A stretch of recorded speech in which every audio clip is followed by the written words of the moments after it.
My parents offered to pay for my entire $40,000 wedding after giving my golden child older brother $500,000 as a wedding gift, so I accepted, thinking that they finally saw me as their child. But then I received an email requesting all the money back, so I paid them back but not in the way they expected. At just 4 years old, I was able to recite a poem in Spanish to my parents, because I had an ulterior motive, to get the last cookie from the cookie jar. But they just nodded their heads, took the last cookie and handed it to my 8-year-old brother, all because he had gone to the bathroom by himself for once. This pretty much set the tone for the rest of my relationship with my parents. Growing up, he got the latest gadgets, nicer clothes, and way more attention, whereas I made do with hand-me-downs and started working weekend jobs at 14 to buy things I wanted. But the real shock hit when Jake, now 34, got married 4 years ago. My parents handed him and his wife a staggering $500,000 as their wedding present, which funded their gorgeous home in an affluent neighborhood. Despite feeling a slight sting, I genuinely felt happy for him at the time, especially since my own life was progressing smoothly. I had tucked away decent savings and was dating Alex, aka the love of my life. And fast forward to last summer when Alex proposed. I was absolutely ecstatic. We budgeted around $40,000, which seemed reasonable for the classy yet understated wedding we envisioned. And then, once again, my parents shocked me. But this time, it was in a good way, because out of nowhere, they volunteered to cover the entire wedding cost. I felt touched beyond words. For once, it seemed like they were acknowledging me as equally important. At the time, I believed it wasn't worth overthinking. Our wedding day was the calm before the storm, so to speak. My parents delivered heartfelt speeches, danced with us, and appeared sincerely joyful. Then, 2 days after the wedding, I received an email from my father. I expected it to be something about our honeymoon, or even a simple thank you for the wedding invite. But instead, it was a meticulously itemized invoice, basically a receipt, detailing every little expense they'd covered for the wedding. The message was brief and cold. We expect prompt payment. I stared at my screen, completely stunned. The invoice totaled $39,782.45, accounting for everything down to the last appetizer and flower arrangement. My stomach twisted into knots. Alex discovered me frozen in place, angry tears streaming down my face, curled in a ball. Well, he was absolutely livid. Money wasn't the issue. We could afford it if necessary, but that wasn't the point. My parents approached me, presented it as a gift, and even appeared excited to participate in planning. The more I reflected, the angrier I became. It felt like all the emotional baggage from years of favoritism had all led up to this one cruel act. The next morning, after a sleepless night discussing everything with Alex, I made my decision. I wrote my parents a check for the full amount and enclosed a letter. I avoided confronting them directly, knowing I couldn't maintain emotional composure, and I didn't want this devolving into a shouting match. In my letter, I reminded them that I'd been independent since age 15, paying my own way while watching them lavish everything on Jake. I held nothing back. I talked about their differential treatment and how I never complained, their cruel bait and switch tactic, treating me like a stranger. And finally, I finished it off by letting them know I would decline any future offers of assistance from them, including inheritance. After mailing the check and letter, I blocked their numbers. But then, complete radio silence followed. For days, I heard nothing from them, which only intensified my anger. But after a few days passed, I missed the peace, because I was getting spammed with hate and threats by my own family members. Messages from extended family members started flooding in. Distant cousins, aunts, uncles, and family friends began calling and texting, accusing me of being ungrateful and dramatic. They claimed my parents had done so much for me, and that I was blowing everything out of proportion. Jake called too, screaming about how I was destroying the family. He insisted I should have just paid the invoice without creating drama. Typical Jake behavior, always siding with them. Why wouldn't he? I haven't responded to anyone. I'm not sure what to say. On one hand, I feel completely justified. After years of second-class treatment, this felt like the final straw, and I needed to stand up for myself. On the other hand, I wonder if I'm overreacting. Am I being too sensitive? Was it unreasonable to expect they'd treat my wedding as a gift like they did Jake's? Should I have just paid the invoice and moved on? Alex's family has been incredibly supportive throughout this ordeal. His parents were horrified when they learned what my parents had done and check on us daily, but the constant messages from my side of the family are wearing me down. I'm questioning whether I made the right choice. Did I handle this incorrectly? Should I have tried talking to my parents before cutting contact? Or was I right to finally draw a boundary after years of feeling less valued than Jake? I'm truly stuck now and unsure if I'm actually wrong here. Part of me believes I had every right to be upset and defend myself, but another part wonders if I've created an irreparable family rift. Maybe I should have approached this differently. Any thoughts? Update 1. Since posting, things have gotten considerably worse. I never imagined sending that check and letter would trigger such chaos, but here we are. Yesterday morning, I awoke to an email from my mother. It slipped through because she used her company email, which I hadn't blocked yet. Her message was lengthy and self-righteous. She claimed the invoice wasn't meant to be taken seriously. According to her, they never actually intended to cash the check. The whole thing was supposedly a life lesson about financial responsibility. They allegedly wanted to test my reaction, and once they felt I'd learned their lesson, planned to tear up the check and surprise me with a $120,000 gift as my real wedding present. I couldn't believe what I was reading. A life lesson? What kind of parents trick their adult daughter this way? After reading this, it became crystal clear that this wasn't about fairness or love. It was about control. They wanted to see if I'd comply blindly or push back. It felt manipulative and cruel. Without hesitation, I immediately mobile deposited the check. No way was I letting them tear it up after this lesson. I wanted it cashed, forcing them to feel the weight of their actions. In response to my mother's email, I sent a brief reply. Thank you for confirming this was, indeed, a deliberate test rather than a misunderstanding. Then I blocked her work email too. I anticipated more contact attempts, but had zero interest in additional games or so-called lessons. That evening, situations escalated further when Jake appeared at my condo unannounced. He pounded loudly on my door, shouting my name. I initially didn't answer, hoping he'd eventually leave, but that didn't happen. Instead, he began yelling through the door, claiming I was being childish and blowing everything out of proportion. He insisted our parents were just teaching me responsibility because they worried about my spending habits. That comment, especially coming from Jake, made my blood boil. This was the same guy who never paid his own cell phone bills, never worked without parental support, yet had the audacity to lecture me about financial responsibility. While he continued ranting, I quietly recorded everything on my phone. Unsure what might happen next, I wanted evidence in case the situation became messier. Jake rambled endlessly about how I was destroying the family over something trivial, and that I should apologize to our parents and move forward.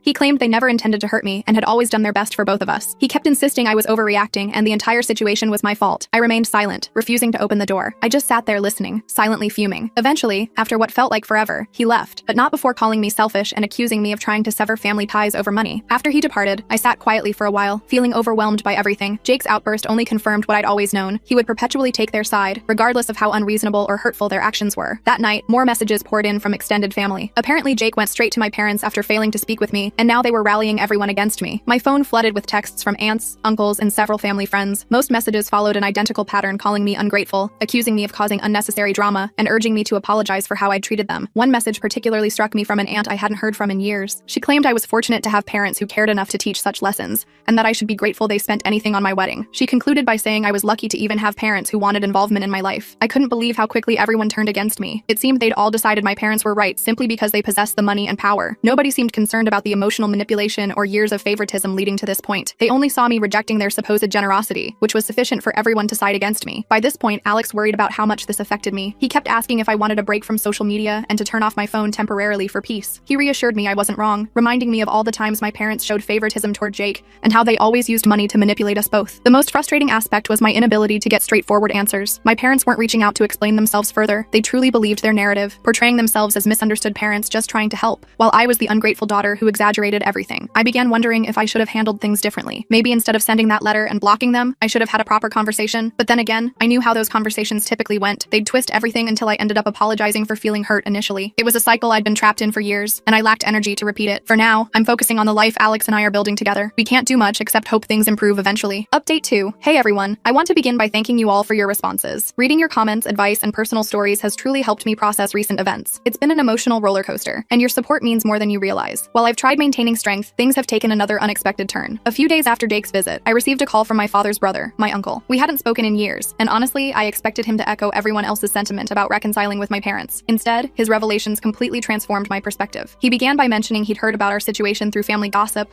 and felt compelled to contact me because apparently, this wasn't their first manipulative stunt. 20 years ago, something similar happened between him and my grandparents, my father's parents. My uncle refused to tolerate their manipulative tactics, resulting in them smearing his reputation throughout the family, accusing him of theft and ingratitude for everything they'd provided. He explained that back then, my father didn't support him. In fact, he sided with their parents, creating a massive rift between the brothers that never fully healed. My uncle always felt abandoned by my father, and it took years to understand how their family operated. Hearing him describe the past mirrored my own experience in different contexts. My grandparents had used money and manipulation to control my uncle, exactly like my parents were attempting with me now. As he continued, everything started making sense. My parents weren't behaving out of character. They were repeating patterns established long before my birth. They learned this behavior from their own parents, and my father, having enabled his brother's situation years ago, was now playing the same role with me. My uncle mentioned that his refusal to comply with my grandparents' demands carried severe consequences. After their fallout, they completely cut him off financially and emotionally. They portrayed him as the family's black sheep, and even today, relatives believe the lies spread about him. It was entirely about control, he explained, and when they couldn't control him anymore, they erased him from their lives. His story sent chills down my spine. It perfectly mirrored my current situation. My parents were upset because I refused to play their game, and rather than understanding my viewpoint, they turned the entire family against me. I began recognizing how deeply this toxic cycle ran,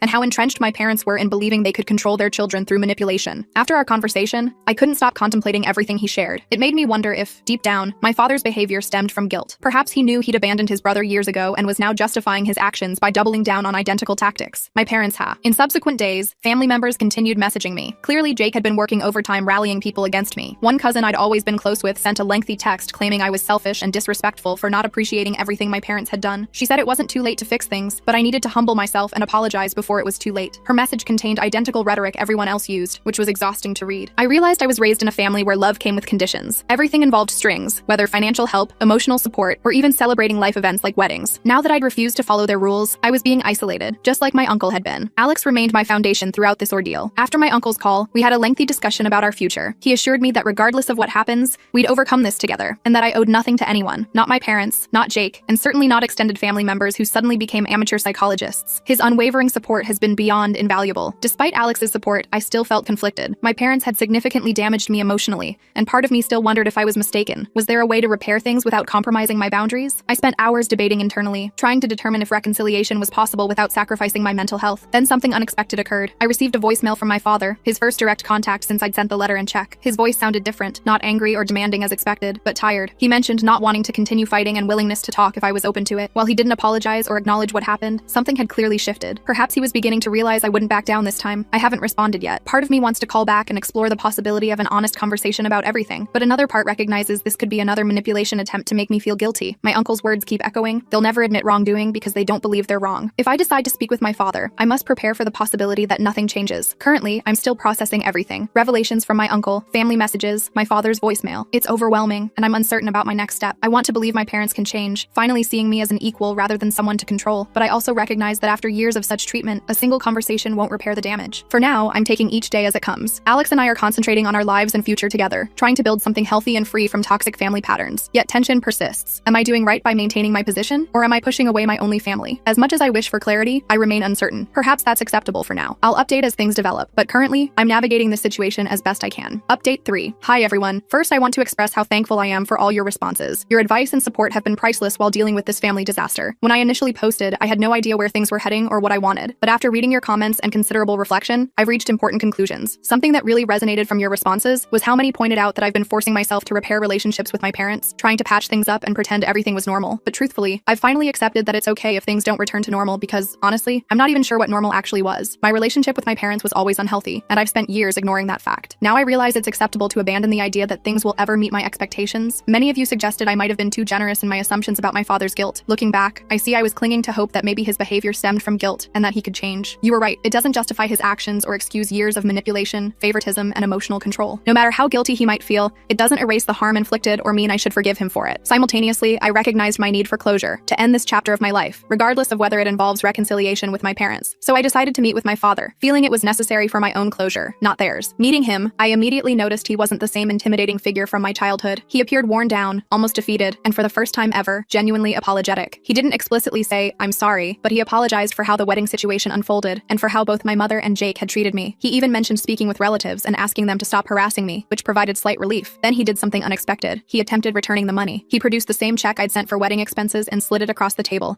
asking me to take it back. He explained that he and my mother had discussed it and wanted to make amends. This time I was prepared. I clearly stated I wouldn't take back the money. I emphasized this wasn't merely about money, but about everything that had transpired over years, consistently being treated as second best and the emotional toll it had taken. I explained that reclaiming the money wouldn't fix that, and this wasn't simply a financial transaction anymore. I could see his frustration when I refused. It seemed he didn't know what else to offer. In his mind, returning the money constituted an apology, but it didn't address deeper issues that had festered for years. He couldn't comprehend that the damage wasn't something a check could undo. After my refusal, he sat quietly for several minutes before saying he didn't want to lose me. He acknowledged things had gone too far and didn't want our family torn apart. While he seemed sincere, I realized I wasn't seeking reconciliation as he envisioned it. I wasn't interested in reverting to our previous dynamic, pretending everything could magically improve. I needed space, a genuine break from the toxic relationship that had defined our interactions for so long. So I told him I needed time away from the family, and that while this meeting was important, it changed very little. I explained I wasn't ready to simply forgive and forget. I needed time to heal on my terms. Surprisingly, he didn't argue. He simply nodded and said he understood, without trying to convince me to return or accusing me of overreacting as he had previously. In some ways, that acknowledgement meant more than anything else he could have said. Leaving the meeting, I experienced mixed emotions. I wasn't angry, but neither was I relieved. I'd hoped for closure, but closure isn't as neat as we desire. There was no clear resolution, no dramatic reconciliation or emotional breakthrough. It was simply concluded. I'd expressed what I needed to, and now it was my responsibility to move forward. Since then, I've taken steps to protect my peace. I've blocked additional family members who continued harassing me, and Alex and I are focusing on building our life without constant family drama. Having breathing room has been refreshing, though part of me remains conflicted. I know I made the right decision standing up for myself, but that doesn't make it easy. Some days I wonder if I could have handled things differently